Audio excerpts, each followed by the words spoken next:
नमस्कार दोस्तों, daily current affairs की क्लासेस में आप सभी का स्वागत है। आज हम इस वीडियो में पढ़ेंगे 4 अगस्त से संबंधित महत्वपूर्ण करंट अफेयर्स के बारे में। ठीक है, तो चलिए हम शुरू करते हैं आज का करंट अफेयर्स। तो सबसे पहली जो न्यूज़ है करंट अफेयर्स में, वह कहाँ से है? भारतीय नौसेना से। खबर क्या है आपकी कि भारतीय नौसेना का जो जहाज है तलवार, यह बहुराष्ट्रीय समुद्री अभ्यास कैटलेस एक्सप्रेस 2021 मतलब CE-21 में हिस्सा लेने के लिए केन्या के मोम्बास पहुंचा हुआ है। तो देखिए, छोटी सी बात आपको याद रखना है कि भारत का नौसैनिक कि जो आपका जहाज है, ये कहाँ पर पहुंचा है? केन्या पहुंचा है। क्यों पहुंचा है? क्योंकि भारत और केन्या के बीच में एक समुद्री अभ्यास आयोजित कराया जा रहा है, जिसका नाम क्या है? कैटलेस एक्सप्रेस।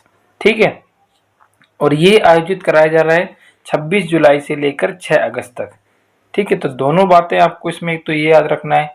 ठीक है, साथ ही साथ आपको याद रखना है कि इस अभ्यास में भारत के कौन से कमांडोज भाग ले रहे हैं।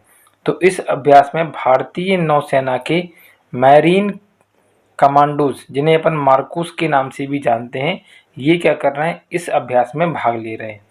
यह अभ्यास पूर्वी अफ्रीका एवं पश्चिमी हिंद महासागर में राष्ट्रीय और क्षेत्रीय समुद्री सुरक्षा को बढ़ावा देने के लिए आयोजित कराया जाता है।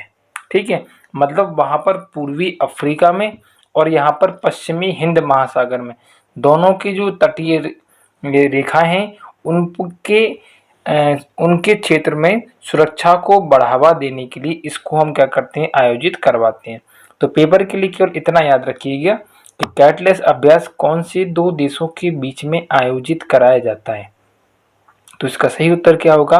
भारत और केन्या। ठीक है, चलो आगे बढ़ते हैं अपन इसमें। आगे जो खबर है वह कहाँ से? ओलंपिक से। अभी हाल ही में क्या हुआ है, अभी तक के ओलंपिक के इतिहास में ऐसा पहली बार हुआ है कि किसी भी देश की दोनों हॉकी टीमें, चाहे वो महिला की हो या वो पुरुष की हो, दोनों पहली बार एक साथ सेमीफाइनल में पहुंची है। तो ऐसा कौन सा देश है? भारत। तो टोक्यो ओलंपिक 2020 में भारत की महिला एवं पुरुष हॉकी टीमें सेमीफाइनल में पहुंची है। ठीक है, साथ ही आपको याद रखना है कि भारत की महिला हॉकी टीम ओलंपिक में वर्ष 1980 में शामिल हुई थी, जबकि पुरुष टीम 1928 में इसमें शामिल हुई थी। ठीक है, तो इतनी बात आपको इसमें याद रखना है। चलिए अब आगे बढ़ते हैं। आगे जो खबर है वह अंतर्राष्ट्रीय खबर है आपकी, जो कि कहाँ से? ईरान से। मैंने आपको बताया था कि जून 2021 में ईरान में राष्ट्रपति के चुनावों का नतीजा आया था, जिसमें इब्राहिम रईसी भारी बहुमतों से यहाँ पर ये राष्ट्रपति का जो चुनाव था वह जीत गए थे। तो अब जब चुनाव वहाँ पर हो गया जून में और उसका रिजल्ट भी आ गया, लेकिन उनका जो शपथ ग्रहण समारोह होने वाला है वह अब होने वाला है। ठीक है, 5 अगस्त को। तो भारत की तरफ से इस शपथ ग्रहण समारोह में कौन हिस्सा लेने के लिए पहुंच रहा है? तो उनका नाम क्या है? भारत के विदेश मंत्री एस जयशंकर। तो पेपर के लिए आपको क्या याद रखना है कि जो ईरान के नए राष्ट्रपति बने हैं, उनका नाम क्या है? इब्राहिम रईसी। ठीक है, और इनके शपथ ग्रहण समारोह में भारत की तरफ से कौन हिस्सा लेने जा रहा है? हमारे विदेश मंत्री एस जयशंकर जी। ठीक है, और आपको एक बात और याद रखना है कि जो इब्राहिम रईसी हैं, यह ईरान के कट्टरपंथी नेता हैं। ठीक है, तो इतनी बात आपको इसमें याद रखना है। चलो भैया अगली न्यूज़ पढ़ते हैं इसी में अपन। अगली न्यूज़ है पश्चिम बंगाल से। अभी वैसे भी पश्चिम बंगाल से कुछ कम बखेड़े खड़े नहीं हुए हैं, क्योंकि जब तक वहाँ पे चुनाव संपन्न नहीं होगा, जब तक मोदी और ममता जी दोनों के बीच में अनबन चलता ही रहा। ठीक है, अभी रिसेंटली वो दिल्ली भी आए हुए हैं। तो देखिए क्या हुआ यहाँ पे लॉन्च। पश्चिम बंगाल की जो मुख्यमंत्री हैं, उन्होंने हाल ही में पश्चिम बंगाल में क्या लॉन्च किया है? खेलो होवे नामक एक कार्यक्रम लॉन्च किया है। साथ ही उन्होंने कहा है कि प्रत्येक वर्ष 16 अगस्त को हम खेलो होवे दिवस मनाने की, या फिर इस दिवस को 16 तारीख को हम प्रत्येक वर्ष मनाएंगे, ऐसी 19 की क्या कर दी है? घोषणा कर दी। ठीक है, तो इसका मुख्य उद्देश्य क्या है भैया इसको लाने का? इस कार्यक्रम के तहत राज्य में फुटबॉल क्लब को बढ़ावा देना है और उसको बढ़ावा देने के साथ उसको प्रोत्साहित भी करवाना है। तो 2 बातें याद रखो भैया आप सभी लोग। क्या याद रखना है कि खेलो होबा किस राज्य के द्वारा इसको स्टार्ट किया, तो आंसर क्या होगा, पश्चिम बंगाल। और इसके आधार पर कौन सा दिन मनाएंगे, ये 16 अगस्त को खेलो होबा दिवस मनाएंगे। ठीक है, चलिए आगे बढ़ते हैं। आगे बहुत ही अच्छी खबर है और एक पॉजिटिव खबर है जो कि उड़ीसा के भुवनेश्वर शहर से। तो भारत का पहला ऐसा शहर बन गया है उड़ीसा का भुवनेश्वर, जो कि अपने क्षेत्र में 100% वैक्सीन लगाने वाला शहर हो गया। मतलब पूरे भारत में 100% कोविड-19 का टीकाकरण लगाने वाला यदि आपसे शहर पूछा जाए तो उसका नाम क्या है, भुवनेश्वर। ठीक है, और ये क्या है, ये उड़ीसा की राजधानी भी है। ठीक है, चलिए उड़ीसा के बारे में कुछ थोड़ी सी बातें जान लेते हैं। यदि बात करें उड़ीसा राज्य की तो इसका गठन किया गया था 26 जनवरी 1950 में। इसकी राजधानी क्या है, आप सभी को पता है, भुवनेश्वर यहाँ की राजधानी है। लेकिन यहाँ पे कुछ अन्य बिंदु भी आपको याद रखना है कि यहाँ पर जो लोकसभा की सीटें हैं उनकी संख्या कितनी है, 20। राज्यसभा की संख्या कितनी है, 10।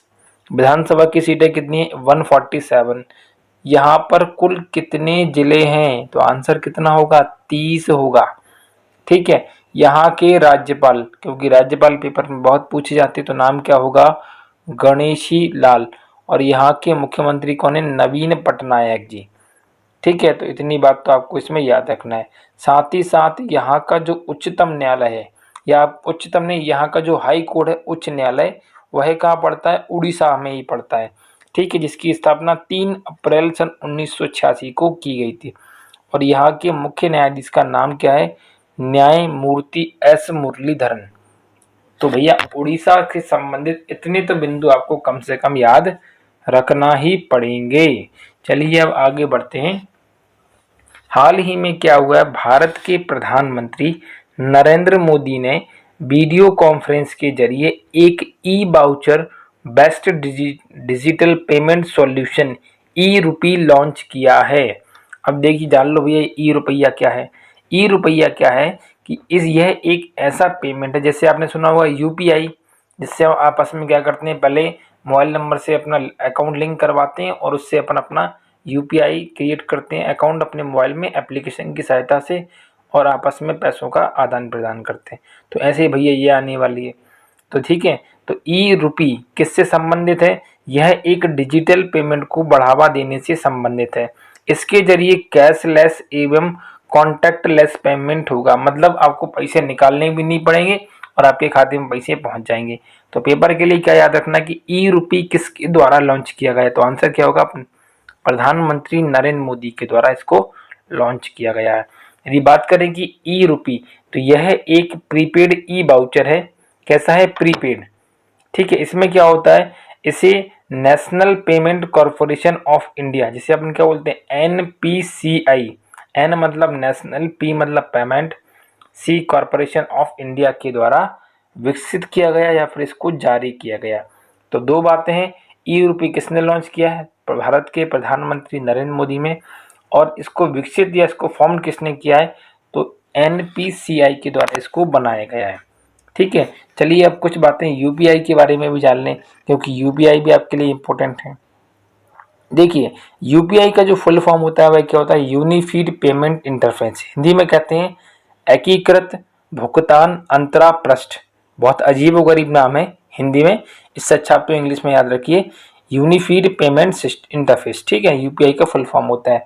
यह भारतीय राष्ट्रीय भुगतान निगम एवं भारतीय रिजर्व बैंक के द्वारा शुरू किया गया था। भैया इसको कब शुरू करा हुआ, तो इसको शुरू करा हुआ तो कब, 11 अप्रैल वर्ष 2016 में। तो आपको याद रखना है कि पहली बार जब यूपीआई इंडिया में लॉन्च हुआ था तो कब आया था, वर्ष 2016 में हम इसको लेकर आए थे।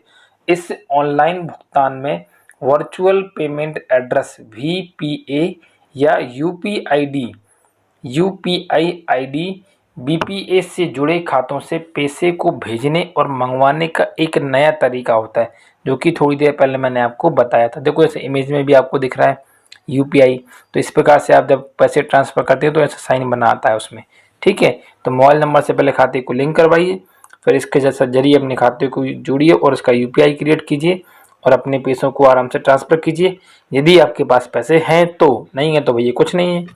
ठीक है, तो इतनी बात आपको इसमें याद रखना है। चलिए भैया आगे बढ़ते हैं। आप सभी को पता है कि फरवरी में क्या हो गया था, म्यांमार में सैन्य अभियान चलाया गया था, जिसलिए वहाँ पर क्या लगा दिया, आपातकाल लगा दिया। मतलब वहाँ की जो सरकार थी उसको वहाँ पर हटा दिया गया और सैन्य अभ्यास ने क्या किया, वहाँ की सरकार को अपने हाथों में ले लिया या फिर कब्जे में ले लिया। मतलब यहाँ पर तख्ता पलट हो गया था। तो देखिए यहाँ से एक खबर है, हाल ही में क्या हुआ है, म्यांमार के जो मिलिट्री लीडर हैं जिनका नाम क्या है, मिन ऑन्ग ह्लेंग, इन्होंने खुद ही अपने आप को म्यांमार का प्रधानमंत्री घोषित कर लिया। देखो ये कितने बड़े वाले व्यक्ति हैं, मतलब खुद ही ने कह दिया कि हम यहाँ के राष्ट्रपति हैं। नाम क्या है भैया इनको, मिन ऑन्ग ह्लेंग। ये कौन है, ये भैया म्यांमार के कौन है, मिलिट्री लीडर जनरल है, जो अपने आप को अब आगे क्या बोल रहे हैं कि हम भैया यहाँ के कौन बन रहे हैं, प्रधानमंत्री बनेंगे। आपको जो करना है करते रहो, हमें कोई मतलब नहीं है। ठीक है, तो आप तो पहली बात तो ये याद रखिएगा। दूसरी बात क्या है, इन्होंने यह बात कह दी है कि वर्ष 2023 तक म्यांमार में पूरी तरीके से आपातकाल लगा रहेगा। यहाँ पे किसी भी सरकार को हम नहीं मानेंगे। वर्ष 2023 में यहाँ पर आम चुनाव कराए जाएंगे, जब ये आपातकाल आपका समाप्त होगा। और आपातकाल समाप्त होने के बाद में जब चुनाव आयोजित होंगे तो उसमें जो भी सरकार बहुमत प्राप्त करेगी उसको फिर ये क्या करेंगे, गवर्नर बनाने का मौका देंगे। ठीक है, तो इतनी बात आपको इसमें याद रखना है। चलिए भैया आगे बात करते हैं। आगे जो प्रश्न है ये कहाँ से, आपका पिंगली वेंकैया। फोटो में आपको दिख ही रहे हैं भैया, देखो उनके पीछे क्या बना हुआ है, एक झंडा बना हुआ है, भारत का राष्ट्रीय ध्वज। तो ये कौन से व्यक्ति हैं भैया, पहले तो इनका नाम जान लीजिए। नाम क्या है, पिंगली वेंकैया। इन्होंने क्या किया था, हमारा जो राष्ट्रीय ध्वज है उसको बनाने के लिए इन्होंने डिज़ाइन क्रिएट किया था, यही वाला। यदि आपसे पूछें कि ऐसे कौन से व्यक्ति हैं जिन्होंने हमारे राष्ट्रीय ध्वज को बनाया है, तो आंसर क्या होगा, पिंगली वेंकैया। तो अभी हाल ही में कुछ दिन पहले 2 अगस्त को इनकी जयंती मनाई गई है। कौन से नंबर की बनाई गई है, 144वें नंबर की। ठीक है, और इनने क्या बनाया, भारत का राष्ट्रीय ध्वज। किसकी सहायता से, सबसे पहले संविधान सभा ने एक समिति बनाई, इसका नाम क्या था, झंडा समिति। इसका काम क्या था कि झंडे के डिजाइन को कैसे बनाया जाए और उसको कितना अच्छे तरीके से मतलब ठीक तरीके से बनाया जाए। ठीक है, तो उस सब पर इनकी देखरेख करने का काम था, किसका, झंडा समिति का। झंडा समिति के अध्यक्ष कौन थे, राजेंद्र प्रसाद जी। ठीक है, आगे जानिएगा। 22 जुलाई सन 1947 को इसे राष्ट्रीय ध्वज का दर्जा दे दिया गया। मतलब जब ये बन के तैयार हो गया तो इसको इस टाइम पर राष्ट्रीय ध्वज का जो होता है क्रेडिट उसको दे दिया गया। ठीक है, चलिए अब आगे बढ़ते हैं। देखो एक और खबर आई है आपकी। खबर कहाँ से है भैया, IDBI बैंक आपने सुना होगा, इसका हेडक्वार्टर कहाँ पर है, मुंबई में है। ठीक है, यदि आपने नाम सुना होगा LIC, जीवन के साथ भी और जीवन के बाद भी, तो दोनों ही बातें बताता है। तो इसका हेडक्वार्टर भी कहाँ पर है आपका, मुंबई में ही है। तो दोनों के हेडक्वार्टर मुंबई में, तो दोनों ने भैया पहली बात तो क्या मिला लिए, हाथ मिला लिए।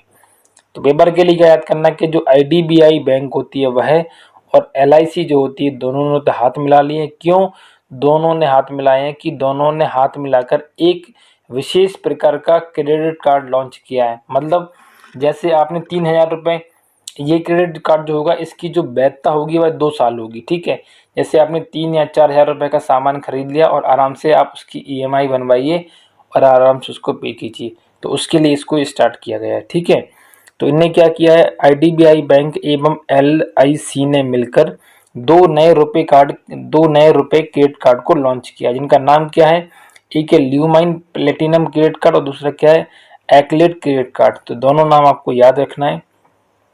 ठीक है, यदि हम बात करें कार्ड से संबंधित कुछ अन्य क्वेश्चनों के बारे में, तो भारत ने अभी कुछ समय पहले रुपए QR कोड सर्विस भूटान में शुरू की थी। तो यदि आपसे पूछें कि रुपए कार्ड अकेला कहाँ पे लॉन्च किया, तो सिंगापुर में। यदि रुपए QR कोड लॉन्च किया गया तो कहाँ पर होगा, भूटान होगा आपका।